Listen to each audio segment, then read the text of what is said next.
తర్వాత సర్వదేవ అంటే ఆయా దేవతల సమగ్ర స్వరూపము పరమేశ్వరులో ఉంటుంది.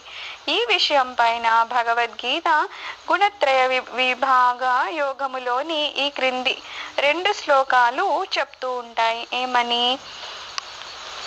ఈ యొక్క సమస్త భౌతిక ప్రకృతి గర్భము, అందులో నేను వేర్వేరు ఆత్మలను ప్రవేశపెడుతున్నాను. ఆ విధంగా సమస్త జీవరాశులు జనిస్తాయి. ఇక్కడ ఈ భౌతిక ప్రకృతి ఏదైతే ఉందో, ఈ విషయం ఏదైతే ఉందో అది గర్భము అనుకుంటే అందులో ఎన్ని రకాల జీవరాశులు ఉన్నాయని చెప్పుకున్నాం కదా. 84 లక్షల జీవరాశులు ఉంటాయి. సో వాళ్ళు కూడా ఒక్కొక్కరు ఇంకా ఎన్ని కోట్ల మంది ఉంటారు.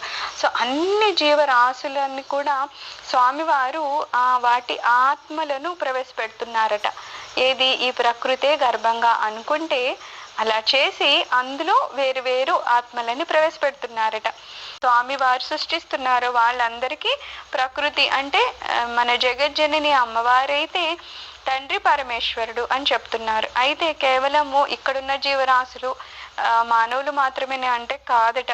దేవుళ్ళకి కూడా శక్తిని వాళ్ళే ప్రసాదిస్తున్నారంట పరమేశ్వరులు. కాబట్టి వాళ్ళు తల్లిదండ్రులుగా చెప్పబడుతున్నారు. తర్వాత అయితే ఏమంటున్నారు? ఈ సృష్టి ఈ జగత్ ఎలా ఉంటుంది? ఎప్పుడును సృష్టి, స్థితి, లయ. సృష్టించబడుతుంది, కొంతకాలము స్థితి అలా జరుగుతూ ఉంటుంది, లయ ఒకసారి కొంతకాలం తర్వాత లయం అయిపోతుంది కదా. అయితే ఏమంటున్నారు? లయకాలంలో ఏం చేస్తాడు ఈశ్వరుడు? అన్నిటినీ లయం చేసేసినప్పుడు ఇక్కడ ఇందాక చెప్పుకున్నాం కదా, కొన్ని ఆత్మలని స్వామివారు ఈ గర్భము ప్రకృతిని గర్భంగా చేసి కొన్ని ఆత్మలను అందులో ప్రవేశపెట్టారు కదా. మరి ఆ ఆత్మలు ఏమవుతాయి అంటేనంట, ఈ ఆత్మలన్నీ శ్రీ మహావిష్ణు శరీరంలో అచేతనావస్థలో పడి ఉంటాయి. ఇప్పుడు ఉన్నాయి అంటే చేతనావస్థలో ఉన్నాయి. ఇప్పుడు మన ఆత్మలు ఉన్నాయంటే చేతనావస్థలో ఉన్నాయి. ఎందుకంటే ఇక్కడ మన శరీరము ఏమన్నా తిరగాలి, మాట్లాడాలి, ఏం పని చేయాలన్నా చేతనం ఉంటేనే అవుతుంది. కాబట్టి మనలో ఉన్న ఆత్మ మనకి చైతన్యాన్ని కలిగిస్తుంది. చేతన అవస్థలో ఇప్పుడు మనకు ఆత్మ ఉంది. కానీ లయం జరిగినప్పుడు ఏమవుతాయట? ఈ ఆత్మలు ఉంటాయట, కానీ అచేతన అవస్థలో అవి ఏమి కదిలే స్థితిలో ఉండవన్నమాట. సో ఇవన్నీ కలిపి ఎలా ఉంటాయట? మహావిష్ణు శరీరంలో. అప్పుడు ఆయన గర్భంలోకి, ఆయన కడుపులోకి చేరిపోతాయి అన్నమాట ఏ ఆత్మలన్నీ. అన్ని చక్కబెట్టేశారు, అయిపోయింది. మళ్ళా సృష్టి చేయాలి అనుకుంటున్నారు.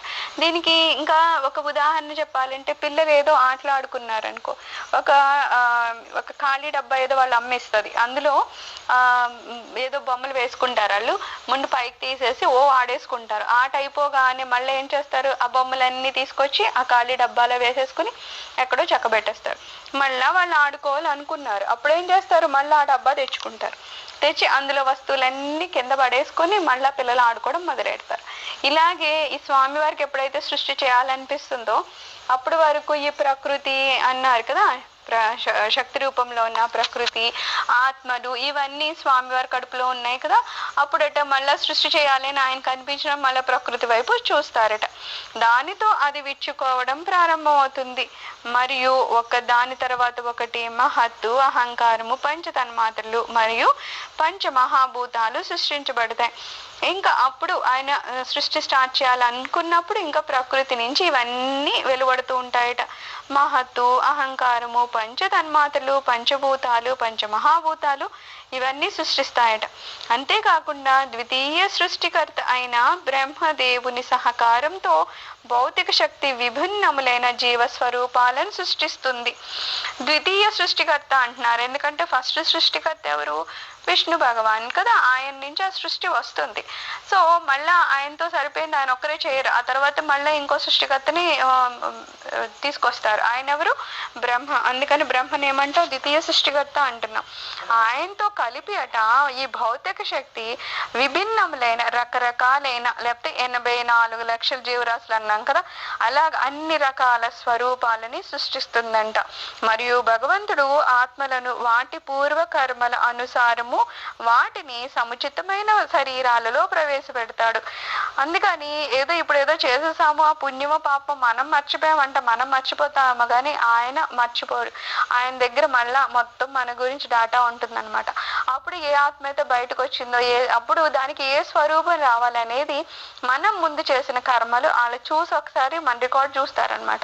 ఆహా వీళ్ళు ఇలా ఉన్నారా, అయితే వీళ్ళు మనుషులుగా లేదా కుక్కలాగా లేకపోతే కాకిలాగా లేకపోతే చీమలాగా ఎలా ఉండాలి అనేది వాళ్ళు చూసి అప్పుడు ఆ వాటిల్లో మనల్ని ప్రవేశపెడతారట.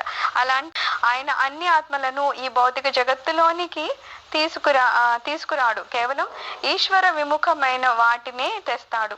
అయితే ఏమంటున్నారు, అన్ని ఆత్మలు మళ్ళీ ఇందులోకి వస్తాయంటే రావట. ఏమి రావు ఏమి వస్తాయి అంటే ఎవరైతే ఈశ్వరుడికి విముఖంగా ఉన్నారో వాళ్ళు మళ్ళా వస్తారు, ఎవరైతే ఈశ్వరుని వైపే ఉన్నారో వాళ్ళని స్వామి తీసుకురారు.